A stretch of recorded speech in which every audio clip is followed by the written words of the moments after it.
Ubicados ahí en nuestro pasaje que nos corresponde esta mañana. Hemos venido estudiando expositivamente poco a poco la carta de Romanos y hoy nos corresponde ver estos versículos 28 al 39.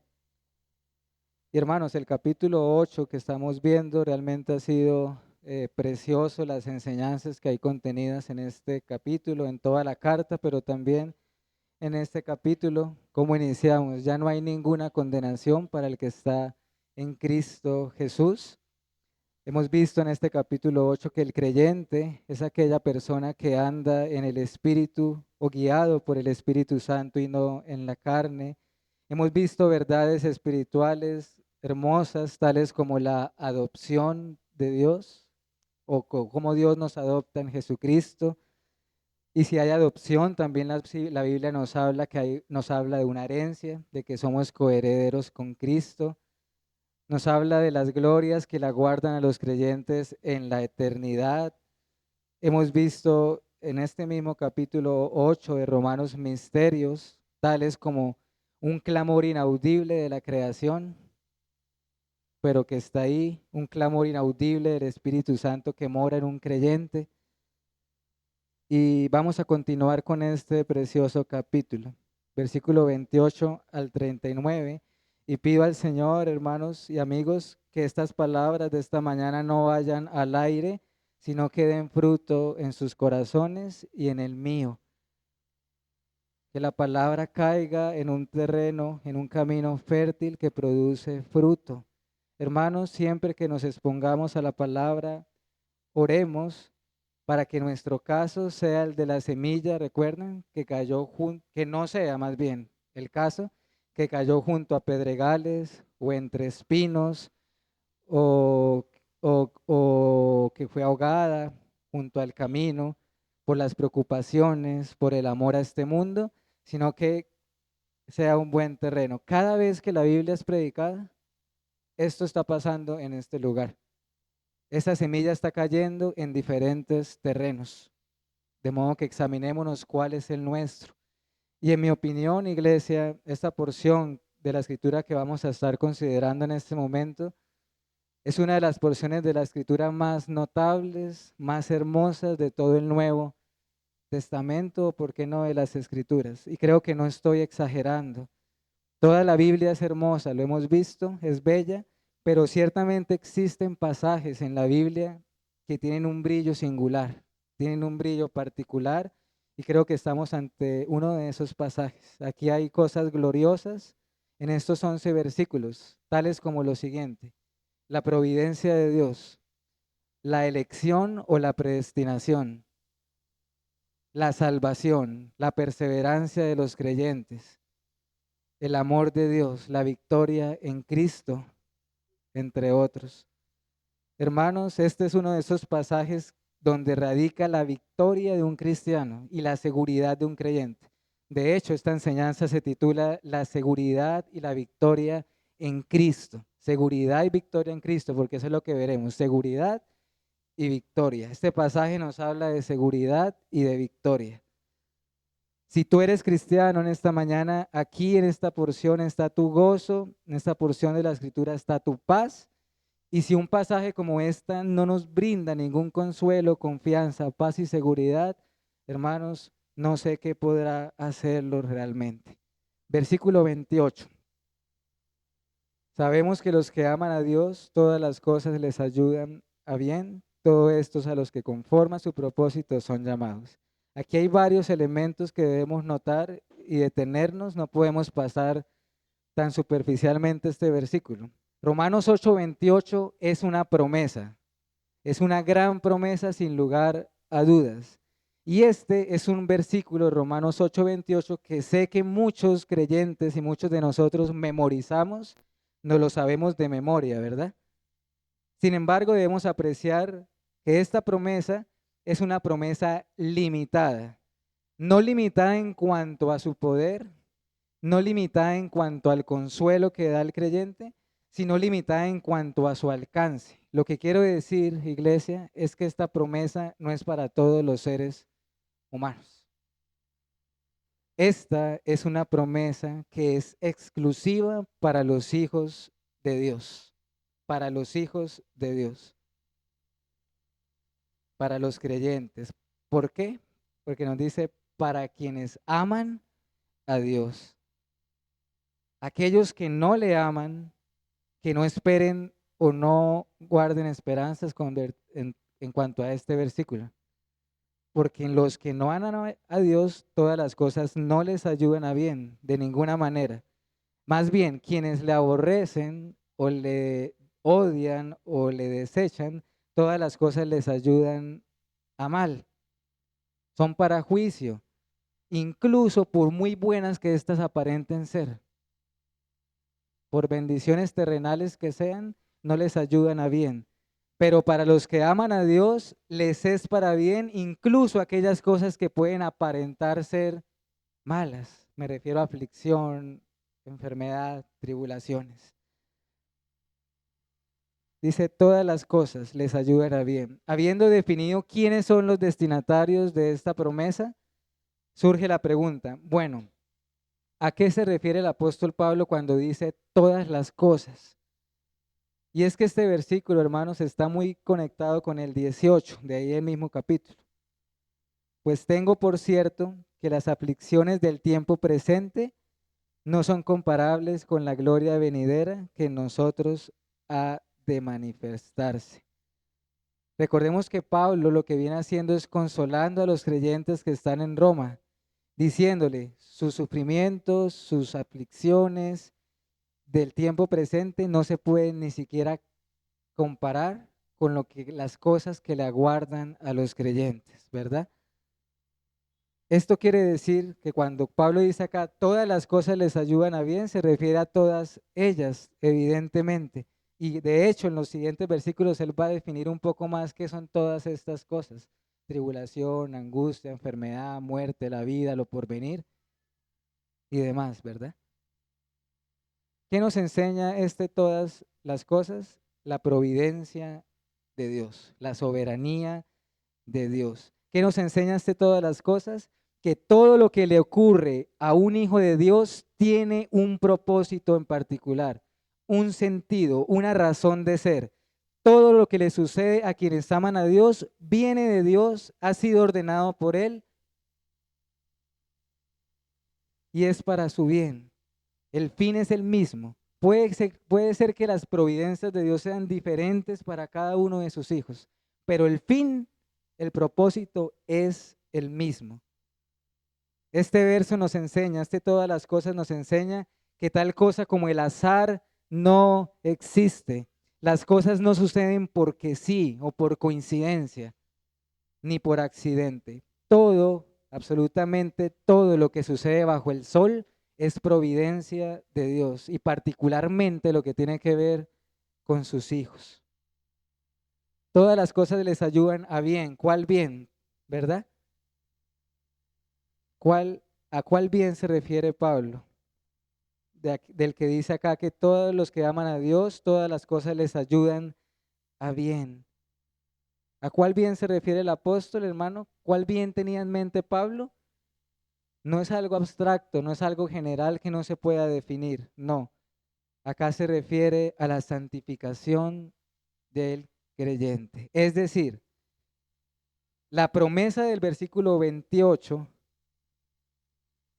consiste en lo siguiente: Dios en su providencia usará todas las cosas para el bien espiritual de sus hijos.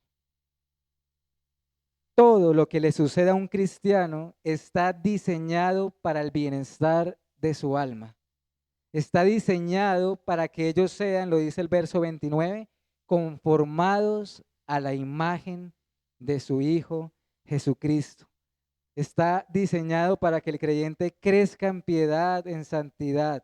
Está diseñado para que el creyente sea formado en su carácter, porque esa es la voluntad de Dios. Primera de Tesalonicenses 4:3, la voluntad de Dios es vuestra santificación.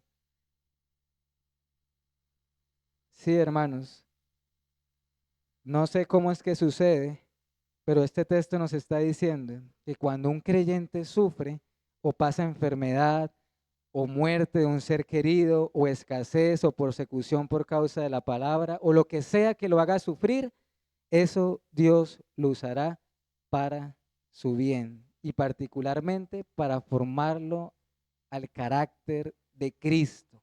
Porque la Biblia dice que Dios pone al fuego, perdón, al oro en el fuego, ¿verdad?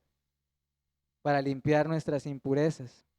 Dice el apóstol Pedro, primera de Pedro 1:7, para que sometida a prueba vuestra fe, mucho más preciosa que el oro, el cual aunque perecedero se prueba con fuego,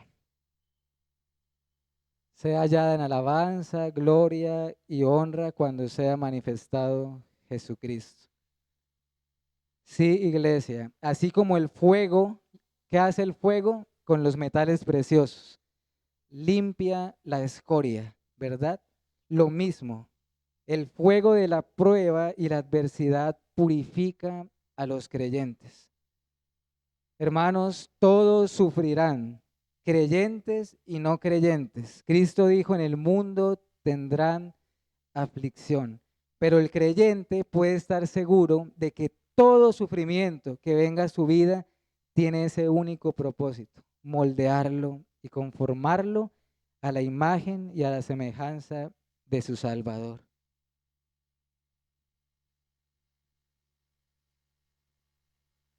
Es más, o sea, ¿qué estamos llegando a la conclusión, hermanos? Que todo sufrimiento en un creyente tiene un propósito. Fíjense que acá en la Biblia no nos está diciendo que no vamos a sufrir. Está diciendo que van a sufrir, pero que ese sufrimiento tiene una razón de ser. Versículo 29 dice, hechos conformes a la imagen de su Hijo para que Él sea el primogénito entre muchos hermanos. Cristo, el primogénito. Notemos que Pablo dice acá, Cristo el primogénito entre muchos hermanos. ¿Por qué nos está hablando de primogénito? Recordemos que Pablo anteriormente viene enseñando acerca de qué, de la adopción, de la adopción. Y si hijos, también herederos y coherederos con Cristo. Versículo 17. Es decir, en el sentido de la adopción, de ser hechos hijos de Dios, es que Cristo es el primogénito entre muchos hermanos. Esto hace, hermanos, que Cristo sea nuestro hermano. ¿Por qué? Es verdad, Cristo es el unigénito Hijo de Dios, el primogénito Hijo de Dios. Nosotros somos, o el creyente es hijo de Dios por la adopción, ¿verdad? Pero Cristo procede del Padre. Ojo con eso, no creado, no creado del Padre, pero el Hijo procede del Padre, así como el Espíritu Santo procede del Padre y del Hijo. En ese sentido, Cristo es el unigénito Hijo de Dios. Y todos los que han sido adoptados vienen a ser también sus hermanos. Es más, en la Biblia hay otros lugares que le llama a Cristo primogénito, el primogénito de entre los muertos, el primogénito de toda la creación, Colosenses 1, 15 y 18. Pero ahora bien, hermanos, ¿quiénes son los que aman a Dios? Noten algo. Pablo quiere ser, a propósito, quiere ser muy preciso en lo que está diciendo. Él está diciendo algo preciso y definido. ¿A quién es la promesa? ¿En qué consiste la promesa? Pero él va más allá. Miren el verso 28 nuevamente. Dice, todas las cosas les ayudan a bien. Y miren que dice, esto es. Está queriendo especificar aún más quiénes son esos que aman a Dios. Está diciendo acá, hermanos, que los que aman a Dios son llamados, los llamados, valga la redundancia, ¿verdad? Si lo notan en el versículo 28, conforme a su propósito son llamados. ¿Por qué son llamados? ¿Cómo así que llamados? ¿Cuál es la causa de su llamamiento? ¿Es porque amaron a Dios? ¿Es porque amaron a Dios y entonces Dios los llamó? Hermanos, Pablo, guiado por el Espíritu Santo, nos dice acá, verso 29, miren que dice, los que antes conoció. Los creyentes son llamados por Dios. porque han sido conocidos por Él, de acuerdo a su propósito. Miren esa palabra propósito, conforme a su propósito. ¿Qué quiere decir propósito acá?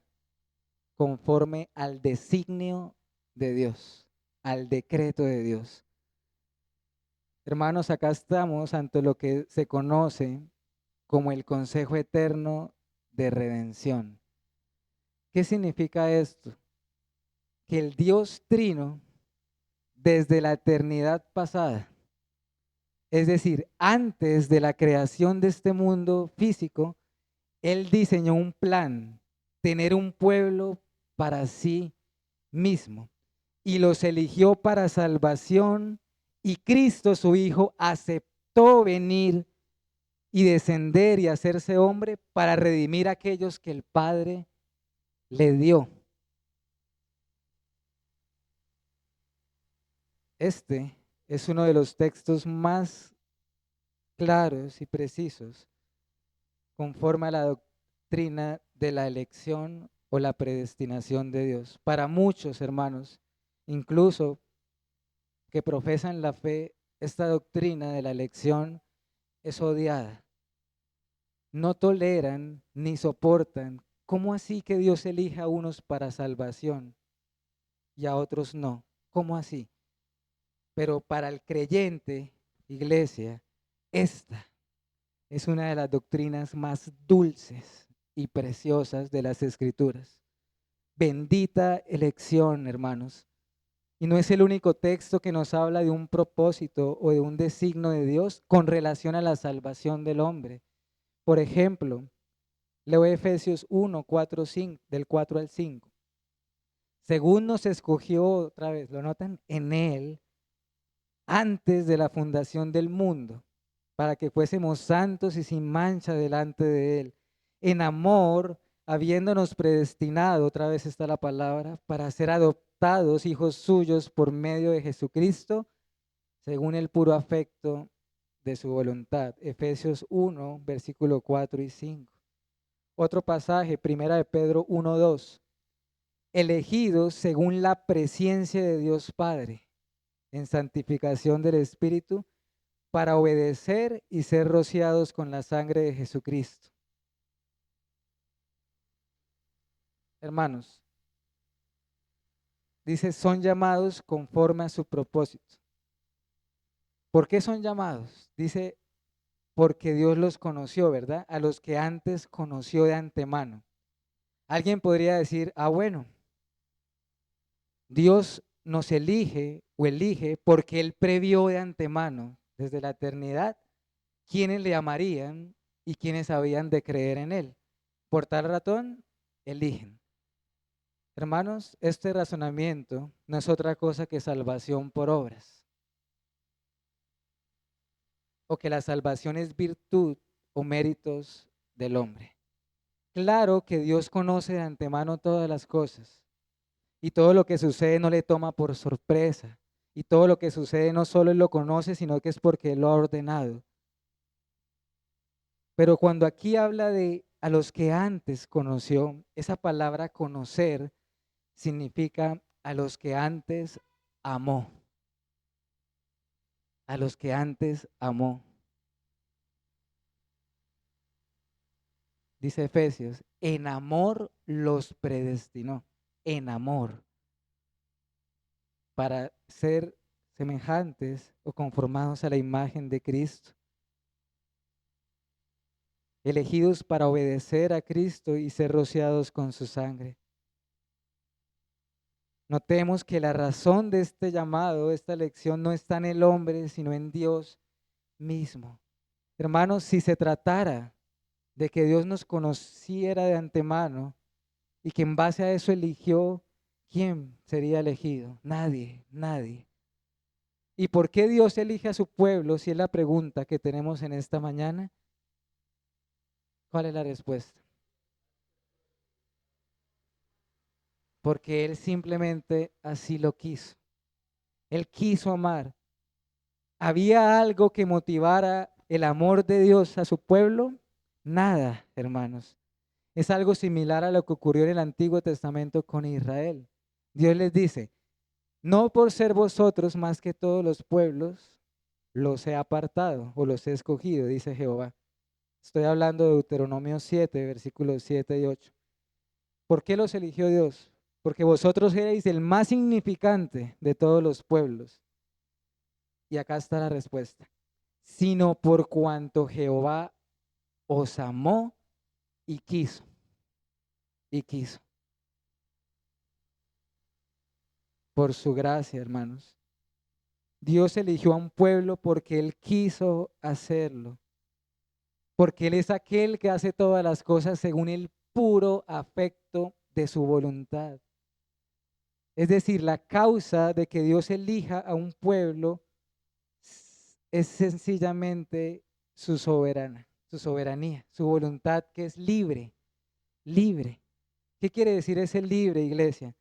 Que no hubo ninguna influencia externa que movió a Dios en la eternidad, que lo moviera para elegir a alguien. No hubo ninguna influencia externa, sino su pura voluntad. Hermanos, esto es glorioso y es un misterio. Piensa en esto.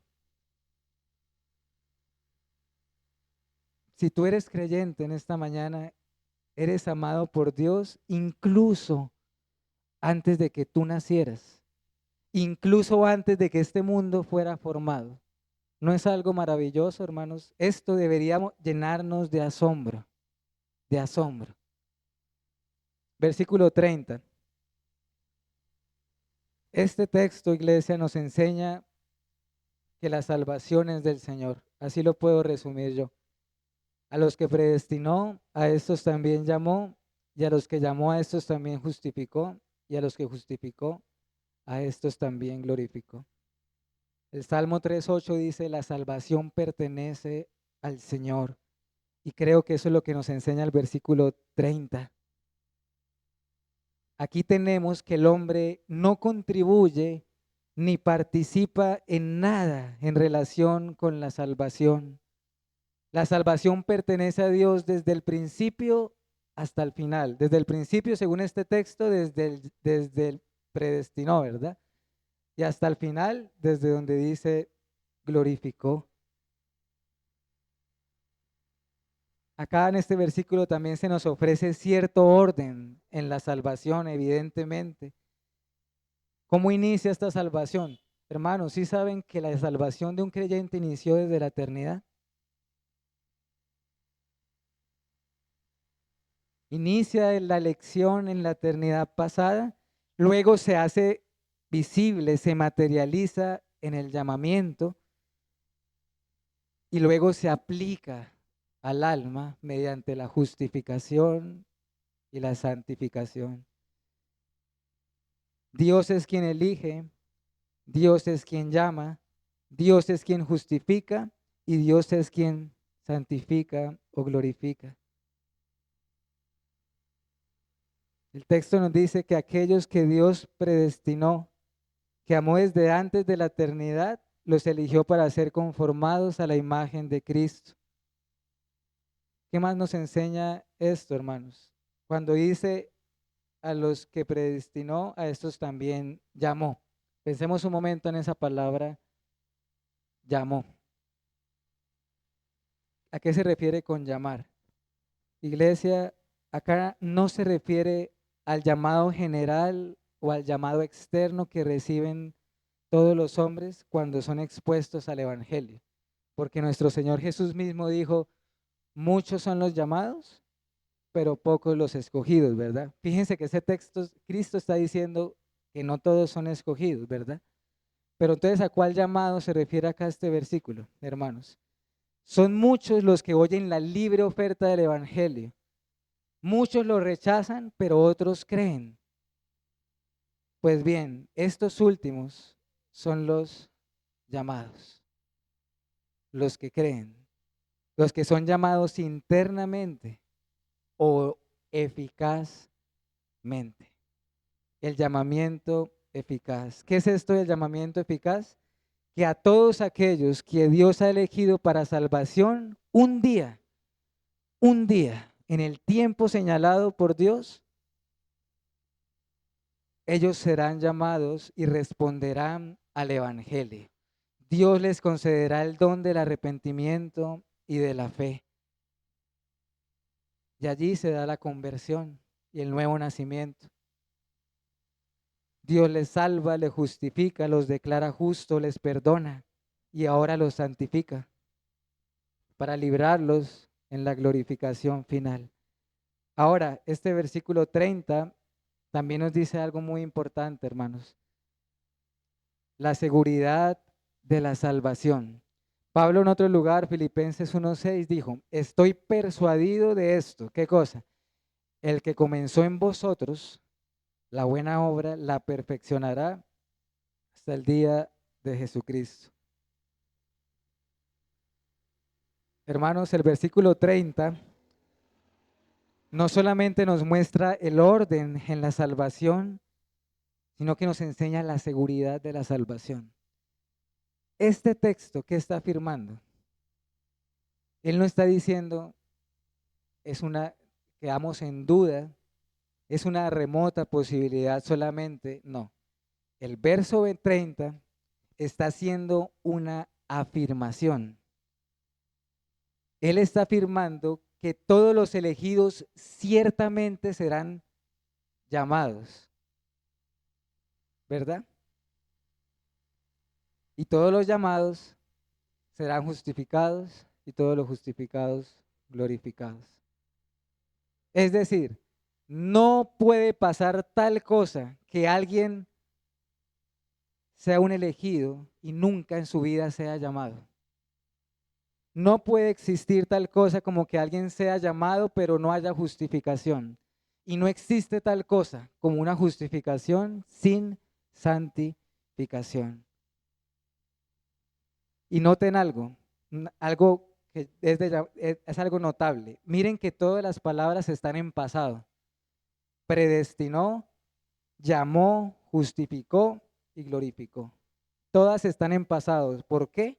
Aunque hay algunas que ciertamente están en presente, pero ¿por qué el Señor las habla en pasado, hermanos? Porque para Dios ciertamente la salvación ya está realizada, ya es un hecho, ya es una realidad. Es lo mismo que enseñó nuestro Señor Jesucristo. Mis ovejas oyen mi voz y ellas no perecerán jamás, porque nadie las puede arrebatar de su mano y de la mano del Padre. Versículo 31. Dios es por nosotros. A continuación lo que Pablo hace, iglesia, es decir, cuando él dice, ¿qué pues diremos a esto? Él está diciendo todo lo que hemos venido hablando en el capítulo 8 o desde que inició Romanos. Esto evidentemente nos lleva a una cosa, que Dios está por nosotros, que Dios está no solo por, sino con su pueblo. Y si esto es así, como ciertamente lo es, entonces Pablo empieza a razonar. Entonces, ¿quién estará en contra nuestra? ¿Verdad? Si está con su pueblo como lo está, ¿quién contra nosotros? Dice el apóstol. Si Dios está con nosotros, ¿a quién temeremos, por ejemplo? Y a partir del versículo 31 hasta el final, empieza, hermanos, una declaración de confianza inquebrantable en el Señor. Empieza a Pablo a describir lo que es el triunfo del cristiano. Versículo 32. Este texto quizás es el más importante en este caso. Miren lo que dice. El que no escatimó ni a su propio Hijo, sino que lo entregó por todos nosotros, ¿cómo no nos dará junto con él todas las cosas? Este es el sublime don de Dios, hermanos. ¿Cómo puede estar un creyente seguro de que Dios está con nosotros? ¿Cómo? Hermanos, basta con mirar la cruz de Cristo. Basta con mirar con los ojos de la fe al mayor de todos los dones, ese don que es sublime, ese don que es indecible, que es Cristo Jesús, el unigénito Hijo de Dios. Noten lo que dice, el Padre no escatimó. Esa palabra escatimó se traduce como que Dios no rehusó, no rehusó a darnos a su Hijo. Y eso, ahorita creo que no alcanzamos a leer el pasaje, pero por favor anótenlo. Génesis 22, del 10 al 13. Hermanos, cuando dice el que no escatimó ni a su propio Hijo, esa palabra escatimó nos debe remontar a un suceso que pasó con Abraham y con Isaac. En ese pasaje dice que Abraham extendió su mano, tomó el cuchillo para degollar a su hijo, y entonces el ángel de Jehová le dio voces desde el cielo y le dijo: Abraham, Abraham. Y él respondió: heme aquí. Y dijo: no extiendas tu mano sobre el muchacho, ni le hagas nada, porque ya conozco que temes a Dios, por cuanto no me rehusaste. ¿Ven nuestra palabra de nuestro pasaje? No me rehusaste a tu hijo, tu único. Hermanos, cuando el Señor detuvo a Abraham y le dijo: sé que me temes porque no rehusaste. Abraham no escatimó entregar a Isaac. Pues bien, iglesia, Dios el Padre no rehusó a darnos a su hijo, a su único hijo, a su amado, al objeto de su amor, aquel en quien Él se complace y se deleita, sino que dice el texto más bien que lo entregó. ¿Qué quiere decir ese entregó? Implica sus sufrimientos, implica el derramamiento de su sangre, implica su muerte, implica que Dios tomó el cuchillo para degollar a su hijo, implica que lo quebrantó. Esta vez la mano de Dios no se detuvo, sino que la extendió sobre su hijo, sujetándolo a padecimiento. Y para Pablo él va de lo mayor a lo menor. Él dice: si nos fue dado Cristo, entonces, ¿qué no nos dará el Señor, verdad? ¿Cómo no nos dará también con Él todas las cosas? Si nos dio lo más preciado, ¿cómo no nos dará el don de la fe, del arrepentimiento? ¿Cómo no dará la promesa de su Santo Espíritu y demás? Vamos entrando a nuestra última parte, hermanos, de nuestra enseñanza, del versículo 33 hasta el final. Acá hay un desafío mediante ciertas preguntas. A continuación, Pablo lo que hace, lleno de confianza en el Señor, él quiere, Dios y Pablo querían que su pueblo esté gozoso en la salvación que ha recibido en Cristo. Y su confianza le lleva a formular tres preguntas. Tres preguntas. A modo, es como si Pablo estuviera plantando un desafío, un desafío.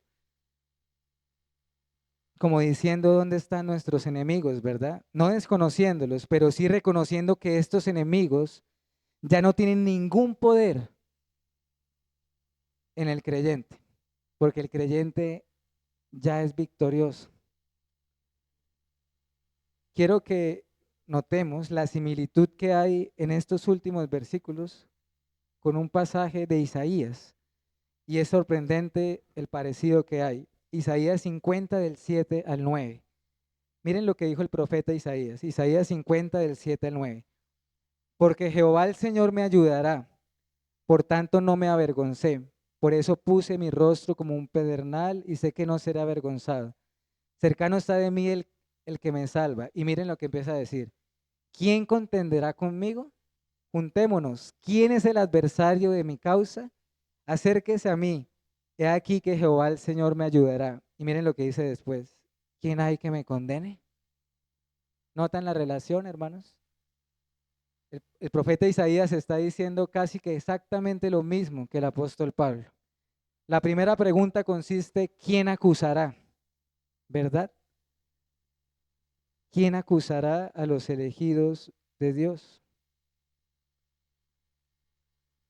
Notemos algo. Pablo no está diciendo que no hay acusador, porque ciertamente los cristianos tienen un acusador. ¿Quién es, iglesia? El enemigo de nuestras almas. Satanás, según Apocalipsis 12:10, dice que él todos los días nos acusa de día y de noche delante de Dios. Eso es inevitable. El asunto acá no es si hay alguien que nos acuse. El asunto acá es que si sus acusaciones son exitosas. Y la respuesta es no, hermanos. Satanás nos puede acusar y de hecho lo hace y lo seguirá haciendo. Y sí que lo hace. Y Satanás puede tener razón en cuanto a mucho de lo cual nos acusa, en cuanto a nuestros pecados. Pero ¿saben algo, hermanos? Él ya no puede hacer nada. Porque Dios mismo, que es el juez de los cielos y de la tierra, ha dado una sentencia, ha dado una declaración. Y es que los creyentes en Cristo son justos. El juez ha justificado a su pueblo y los ha declarado justos. Y ante eso, Satanás ya no puede hacer nada. Lo único que puede hacer es lamentarse. Hermanos, si fuese otro el que nos declarara justo, ciertamente nosotros tendríamos de qué temer. Si fuese otro. Pero piensen eso, no si es el juez. Si es el juez mismo el que nos declara justo, ¿quién nos podrá acusar? Segunda pregunta, ¿quién condenará? ¿Quién será aquel que pueda condenar al creyente si ya hemos visto que ya no hay ninguna condenación para el que está en Cristo Jesús? ¿Quién podrá condenar, hermanos? ¿Quién lo podrá hacer si los pecados de su pueblo no fueron pasados por alto? Los pecados de su pueblo no fueron pasados por alto. Los pecados de su pueblo fueron pagados, tuvieron un precio y fueron pagados en su totalidad. Entonces, ¿qué culpa va a haber si el precio de nuestra paz fue sobre él? ¿Quién condenará, iglesia, si fue Dios el Hijo quien llevó sobre sí mismo nuestra culpa? No fue cualquiera el que murió, murió el único que podía hacer tal sacrificio. Y dice el texto, hermanos, es como va en aumento. Y no solamente murió, sino que también resucitó. Y no solamente resucitó, sino que ahora mismo está corporalmente a la diestra del Padre y está intercediendo. Mediando, hermanos, continuamente, intercediendo no en un tabernáculo hecho por manos humanas, sino en el cielo mismo. Intercediendo en virtud de su ofrenda que fue hecha una sola vez y para siempre. La ofrenda de Cristo no se repite una sola vez y para siempre, pero su intercesión es continua, es permanente. No cesa de hacerlo, hermanos. Y eso va en armonía con muchos pasajes de las Escrituras. Recuerden al apóstol al apóstol Juan diciendo, hijitos, si alguno hubiere pecado, abogado tenemos para con el Padre, a Jesucristo el justo. Hebreos 7:24, mas este, hablando de Cristo, por cuanto permanece para siempre, tiene un sacerdocio inmutable, inmutable. Y tercera pregunta, la pregunta final, ¿quién nos separará? Si las acusaciones de Satanás no tienen ningún efecto y si nadie puede condenar al pueblo del Señor, ¿alguien podrá separarlos del amor de Dios? ¿Podrán los creyentes ser separados de Cristo? De ninguna manera, dice Pablo. Y el apóstol acá tiene en mente los diferentes tipos de adversidades que hay. Él dice, ¿podrá alguna de ellas separarnos del amor de Dios? ¿Podrá alguna tribulación, cualquiera que ésta sea? ¿Podrá alguna angustia ser lo suficientemente grandes como para hacerlo? ¿Podrá el hambre, la escasez, la persecución, los peligros y la espada hacerlo? De ninguna manera. Y noten otra vez que Pablo no está desconociendo la realidad de la oposición, del sufrimiento. Al contrario, él está reconociéndolo, pero él está diciendo, estas no pueden separarnos del amor del Señor.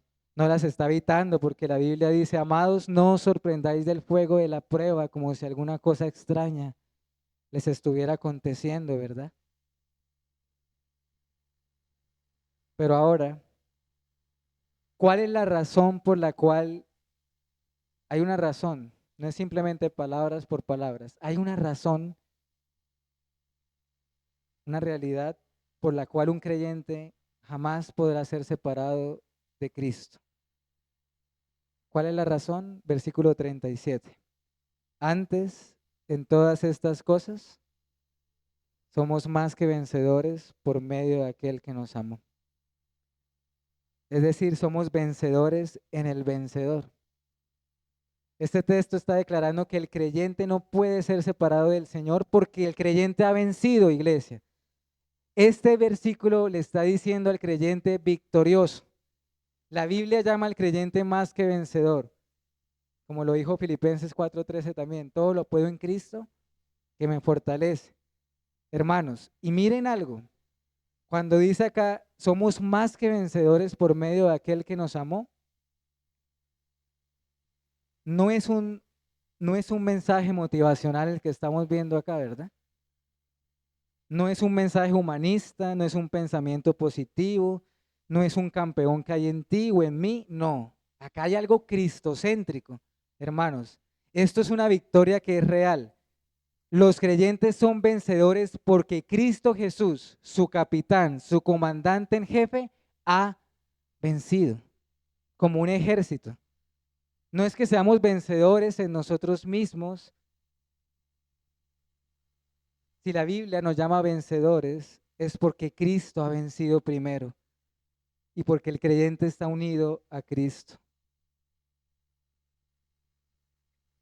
Finalmente, entremos a los últimos dos versículos. La convicción de Pablo. Pablo está persuadido, está convencido de algo, segurísimo. ¿De qué? Que no solamente ningún tipo de adversidad puede separar a un creyente de Cristo, sino que también nada en la creación, nada en el orden creado puede hacerlo. Si pensamos en la muerte, ¿podrá la muerte separar a un creyente de Cristo? No, ¿verdad?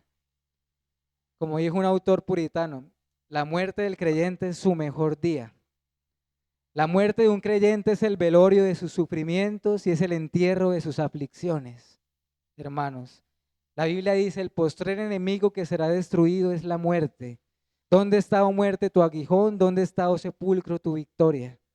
La muerte no puede vencer al creyente por la razón de que Cristo venció la muerte. Y ni siquiera las cosas visibles e invisibles podrán separarnos de Cristo. Ni siquiera esas huestes espirituales, potestades o ángeles o demonios podrá hacerlo. Ni lo alto ni lo profundo, ni lo que podamos vivir hoy y ahora, ni lo que venga en el porvenir, cualquiera cosa que ésta sea. No podrá, nada lo hará, hermanos.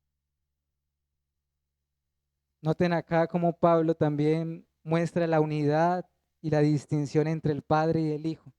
Si lo notan, versículo 35, ¿quién nos podrá separar del amor de Cristo? Y versículo 38, perdón, 39, ¿quién nos podrá separar del amor de Dios? Aplicaciones y oramos. Iglesia, oremos para que estas cosas gloriosas de este pasaje lleguen a ser nuestras, para que todas estas bendiciones nos alcancen. Si tú estás en Cristo, déjame decirte que debes asombrarte porque la salvación del Señor es grande. Descansa y refúgiate en estas promesas. Nunca, jamás podrás ser separado de Cristo y de su amor. Recuérdate a ti mismo estas preguntas y sus respuestas. ¿Cuáles? ¿Quién nos separará? ¿Quién nos condenará? ¿Quién nos acusará? Recuérdatelas cuando tú seas tentado a dudar del amor de Dios y cuando el enemigo nos acuse. Y si tú no estás en Cristo en esta mañana, te ruego que vengas a Él en arrepentimiento y en fe. Y ciertamente estas bendiciones serán tuyas. La Escritura dice que Él te puede levantar del polvo y alzar del muladar. Y Él te puede sacar de una derrota que es segura a llevarte a una victoria segura y eterna. Hermanos, terminamos con esto. Nada nos podrá separar del amor de Dios que es en Cristo Jesús, Señor nuestro. La grandeza del amor de Dios se ve plenamente por medio de su Hijo Jesucristo y en el crucificado, porque así dice la Escritura. Mas Dios muestra su amor para con nosotros en que siendo aún pecadores, Cristo murió por nosotros. Romanos 5:8. Vamos a orar.